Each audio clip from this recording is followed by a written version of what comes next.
There's one year that keeps coming to mind as Democrats gather here in Chicago yet again for their national convention. That year is 1968. The DNC was in town then as well, and both moments were marked by campus activism, by political violence, and by an incumbent Democrat who shook up the race by dropping out of it.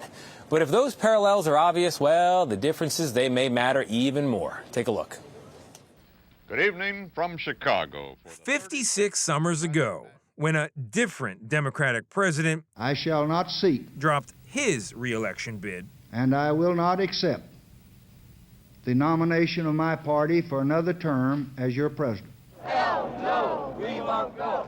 And when another generation of activists took to the streets to protest America's role in a foreign war, the people are engulfed by the tear gas.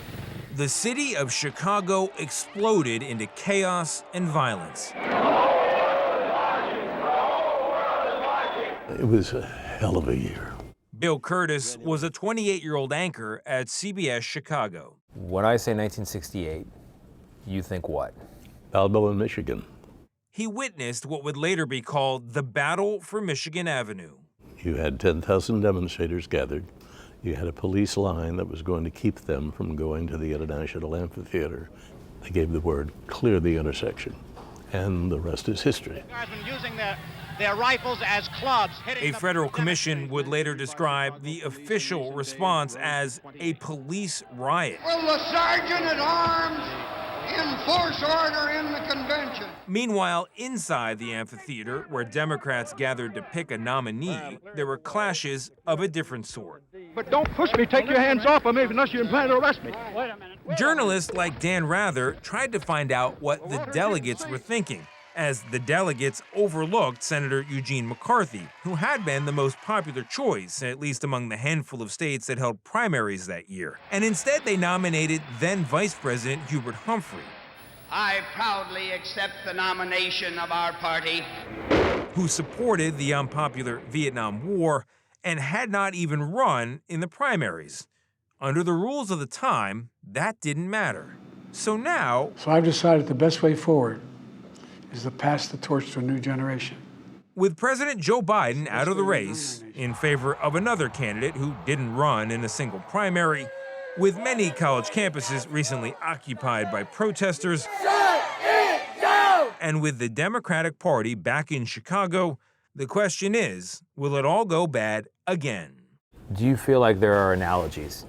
It is eerily similar. Similar, maybe. But then I put the question to a political historian, Marcia Barrett from the University of Illinois. When people corner you at parties and say, are we living through the 60s again? You say what? No, I don't think we're living through the 60s again. She says the reach for a comparison is understandable.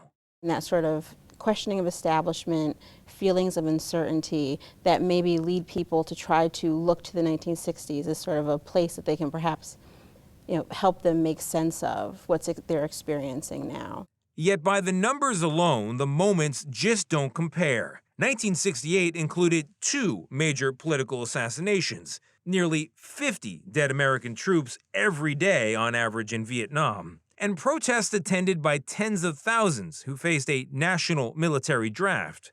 And then there's the difference that 1968 helped create. A large part of that conflict that you see in 1968 with the Democratic National Convention is in part because activists, young people, women, people of color, were excluded from the levers of power. Like, they really didn't have control of the Democratic Party at all. And I think there's much more diversity and inclusion in our society today. Humphrey went on to lose, and lose big. Winning's a lot more fun. Ushering in changes to the way both parties run elections. Instead of party leaders picking the nominees at the convention, voters today make that decision during the primaries. Except, of course, for this year. As a political historian, is it exciting to watch this all unfold? It is exciting. I think about my students when I watch what's happening. I think they want to be inspired, and they're not. And I'm kind of waiting for that moment where maybe, I wonder if they're going to watch and say, you know what, maybe change is possible. Young people definitely want to be inspired, guys. And since we shot that interview, there's a lot of evidence, in fact, that they are. Not only is the internet full of all these giddy memes supporting Kamala Harris, but younger voters and polls are saying they are more excited. And just yesterday, as we were walking around Chicago, we talked to a family out for a Sunday stroll, and their daughter was very excited about Kamala Harris, one of the most excited folks we talked to all day. Now, we did ask her age, and she's only 13, so Democrats are going to have to aim a little higher than that. But it's an indicator. It's an indicator of where things are going.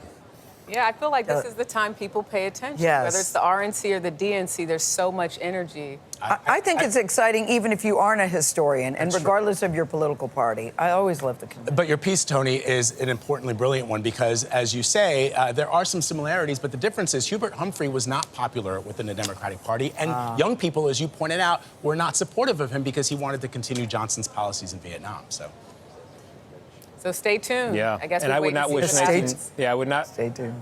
I would not wish 1968 on this country ever again. Fortunately, it is not 1968.